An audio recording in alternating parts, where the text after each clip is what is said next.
When I was 8 years old, I was a normal boy. Did well in school, was a good athlete, actually had a few girlfriends. My mother had asked me to go across the street and warn my neighbor that they had an aggressive yellow jacket's nest. So I grabbed my friend who was 7. We walked across the street to tell the father, and I preface this by saying I had the most conservative parents you've ever met. Whatever it was, I wasn't allowed to do it if there was any chance I could ever get hurt. Knocked on the door, the father wasn't home, but his 15-year-old daughter was. So we proceeded to tell her about this aggressive yellow jacket's nest. She grabbed a match, threw it down, and nothing happened. As we all know, a match in and of itself will do nothing. So as we're standing there doing our job, we're about 10 feet away from the nest, watching these yellow jackets flying in and out. Next thing we know, she's standing behind us with a cup of gasoline. She didn't say a word.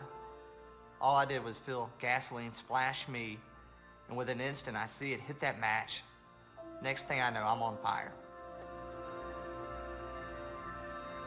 The girl who had set us on fire panicked, and she was hiding behind some bushes.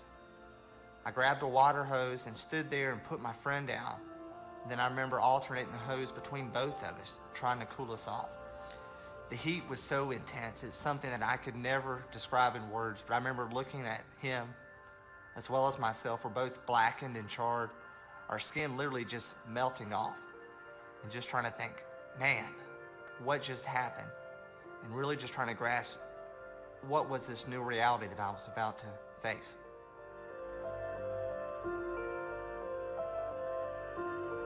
My parents, for whatever reason, did not take pity on me. They did not treat me like a kid that was suddenly told that he would never play sports again. And I remember one of the things when I was told they were going to have to amputate my ear due to gangrene. My mom wanted to be the first one to tell me about it. And to break the news, she said, "Shay, I want you to look at your dad over there. You see those big, goofy-looking ears he's got? You were so lucky. You were only going to have one of them, not two." And I think that was part of it. I just learned early on that, you know what? Bad stuff happens to everybody. I'm no different than anybody else. But one of the things that I told myself from when I was 8 and when the doctors first told me that I would never be able to play physical sports again was I was going to redefine what was possible. I was no longer going to be defined as the burn kid. My whole goal was to be defined as an athlete. I knew I couldn't take away the scars. I knew that the scars were something I was going to have to live with the rest of my life. But I was really convinced if I committed myself to becoming an athlete, I could convince people to look beyond the scars and really see me for who I am.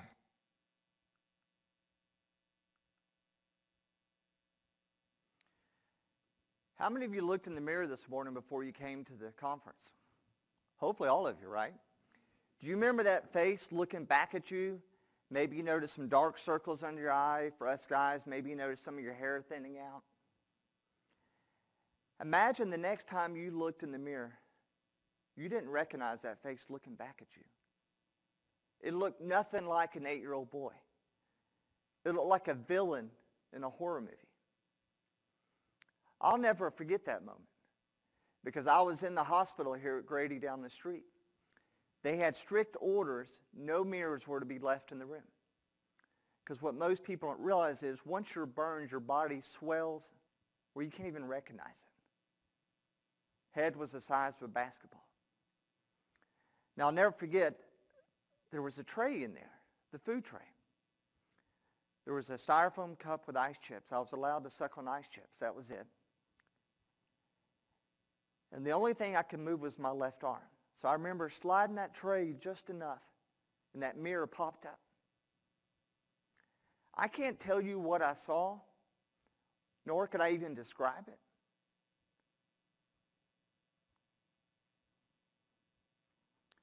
But I started screaming so uncontrollably, they had to sedate me to get me to calm down. That was my new reality. My life was shattered. It's hard to imagine that just 3 minutes of one day of the life of an 8-year-old could change your entire life trajectory. And again, it had nothing to do with what I did. Wrong place, wrong time. Before the accident, I was a good-looking kid, straight A student, did well in school, went to church. I was the perfect kid.